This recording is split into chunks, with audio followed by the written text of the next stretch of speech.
As I read this and as I was been meditating on this, was in our earlier days when we had 2 mortgages, 2 kids and 1 income, sort of 2 jobs almost, it was fairly intense. Our lifestyle was fairly intense. And I remember there was a distinct time when I just really felt challenged. I had lost this thing called adventure.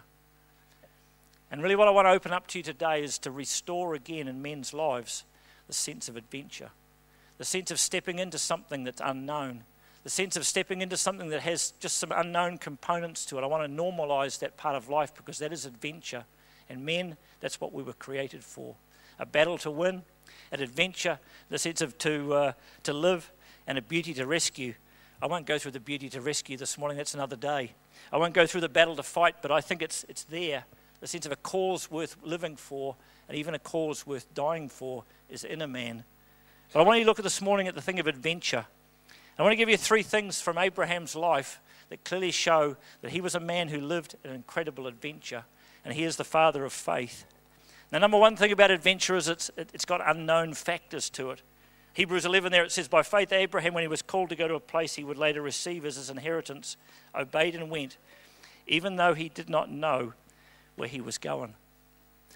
Do you always know what you're doing? Do you always know where you're going? Well, a good Christian answer is, oh, yes, yes. But it's not true. Abraham didn't know. And sometimes I think we wrestle with, sometimes I think we get challenged by is, Lord, I don't know, and I feel like I should know, but the truth is I don't. But the amazing thing is it still feels okay. And that's the trigger. It feels okay. I know, Lord, you're leading me, but man, I'd love some more detail here. And those of you with a detailed type personality, the Lord knows that.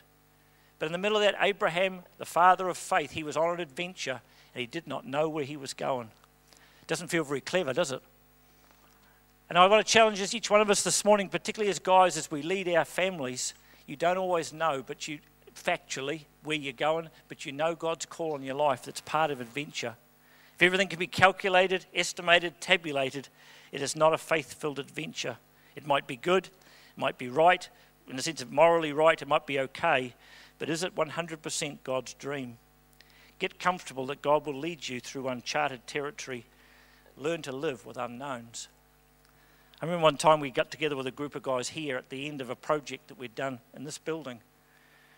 We looked at each other and laughed and said, I'm glad we didn't know what we know now when we began. Life's like that. If you knew what you're going to experience, many of us would not start. Many of us would not begin because you start when you know factually what's ahead of you, and the Lord deliberately has held the knowledge of the future from us. And the brilliance of our minds, the brilliance of what God has called and made us, one thing he has kept from us is the knowledge of the future in its detail. It's incredible to think about, but you know why? Because he knows what we need and he also knows what we don't need. He guards us along the way. And so this is a part of God's way for our lives. It's part of the adventure. And so we got to learn to live with that reality of just living with unknown facts. Lord, I can trust you even though I don't know at the moment where I'm going. Young person this morning, kids, you've got to normalize that in their lives and I'm going to continue to seek the Lord. He will show me as I trust him. It will be revealed as I journey. As I go, he will show me. Kevin and Jess, there's lots of unknowns in the 10 months ahead of you. Lots of unknowns that you can't describe and neither can we. But we can trust the God that will go ahead of you. Normalize the unknowns. Normalize the situations when you walk in there and you're not sure what to do or how to respond, how to relate to those situations. Normalize that and say, Lord, it's okay. I know I can trust you in this situation. Those of you studying your masters, there's things you're going to learn that are well beyond you. That's why you're doing them. Well beyond you. Well beyond all of us. So that's why we're not doing it. But you know, the Lord goes ahead of you. Normalize the fact that the adventure of life, as you're faith-filled, as you're a follower of Christ, there will be things you don't know and you're not sure how to do. I love old Fergus. Fergus says, oh, well, it looks like we've got to make up some more stuff for you, he says. Talking about prophecy. Often people in the giftedness area, you step out not knowing quite where it's going to begin, but you step out trusting. Learn to normalize that. The Lord is faithful as we trust him.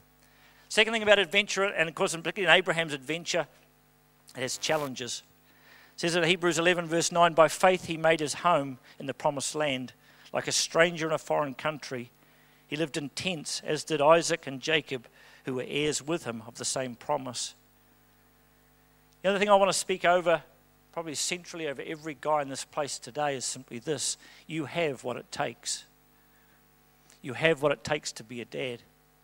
God gave you your kids. He did not make a mistake. He gave you your kids. You have what it takes. He does not give you gifts without the resource and the know-how to do what He literally called you to do. In your job situations, in your family situations, in every situation in our lives, you can know you have what it takes. And it's a powerful thing to keep speaking over our own lives, but in the middle of that, there are challenges.